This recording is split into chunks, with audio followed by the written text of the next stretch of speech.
नमस्कार मित्रांनो, the plant tips या आपल्या यूट्यूब चॅनलवरती आणि फेसबुक पेजवरती सर्वांचं स्वागत आहे. शेतकरी मित्रांनो, आज आपण या व्हिडिओमध्ये 15 दिवसाचा झेंडूचा प्लॉट किंवा 16 दिवसाचा झेंडूचा प्लॉट हा कशा पद्धतीने ग्रो होतो आहे, त्याची जी ग्रोथ आहे ही कशा पद्धतीने आहे याच विषयावरती आपण हा व्हिडिओ बनवत आहोत. त्यामुळे व्हिडिओ हा आपल्या शेवटपर्यंत पहा आणि आपल्या चॅनलवर जर नवीन असाल तर आपल्या चॅनलला सबस्क्राईब, व्हिडिओ लाईक आणि फेसबुकवरती जर हा व्हिडिओ पाहत असेल तर फेसबुक पेजला फॉलो नक्की करा. तर चला आपण व्हिडिओला सुरुवात करू.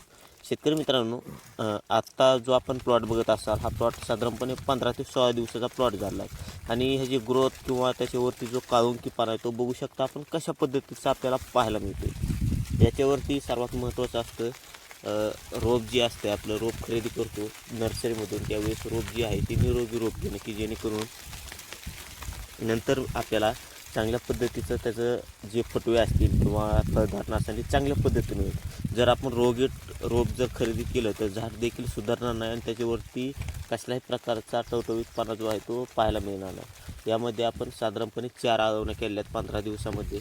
त्यामध्ये 15-15 असेल किंवा 19-19 या खताचा असेल किंवा सेंद्रिय खतांचा देखील आपण याच्यामध्ये वापर हा केलेला आहे. फवारणीसाठी आपण काय केलं आहे तर आपल्याला अळीचा प्रादुर्भाव आपल्याला पाहायला मिळत होता, म्हणजे जी शेंडा खोडणारी अळी आहे तिचा देखील प्रादुर्भाव आपल्याला पाहायला मिळत होता. त्याच्यावरती आपण फवारणी केली आणि आपल्याला 2 दिवसामध्ये त्या औषधाचा रिझल्ट हा मिळालेला होता.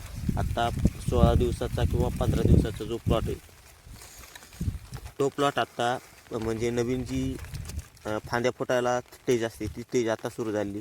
आत्ता नवीन फांद्या ज्या आहेत त्या फुटायला सुरुवात झाली. आपण व्हिडिओमध्ये बघू शकता कशा पद्धतीने ज्या फांद्यात त्या फुटायला सुरुवात झाली. एका झाडाला साधारणपणे 5 ते 6 फांद्या आपल्याला नवीन त्या आता फुटल्याला पाहिजे दिसतात. त्या जागेवरती जे रोपं आहेत ते लहान मोठे झाले, कारण की अळीच्या प्रादुर्भावाने काय झालं होतं की आपली जास्त प्रमाणामध्ये रोपं ही खाल्ली होती. त्यामुळे आपण नवीन लागवड केली होती आणि नवीन लागवड केल्यामुळे जरा मागं पुढे झाले का आपल्याला व्हिडिओमध्ये दिसत असतं. जो प्लॉट बघत असाल तुम्ही हा प्लॉट साधारणपणे 2.5 एकरमधला प्लॉट आहे. 2.5 एकरमध्ये 25,000 रोपांची लागवड ही आपण केली. मल्चिंग आणि ठिबकचा वापर यामध्ये केला. आता पाऊस चालू आहे आणि पावसाचा देखील कसल्याही प्रकारचा परिणाम जो आहे तो आपल्या पिकावर दिसत नाही, कारण की जी आपण जमीन निवडली किंवा जे रान निवडलेलं आहे ते रान जे आहे ते पाण्याचा निचरा होणार रान आहे. चांगल्या पद्धतीने त्याचा निचरा होतो आणि आपल्या पिकाला कसल्याही प्रकारचा जे नुकसान आहे ते दिसत नाही.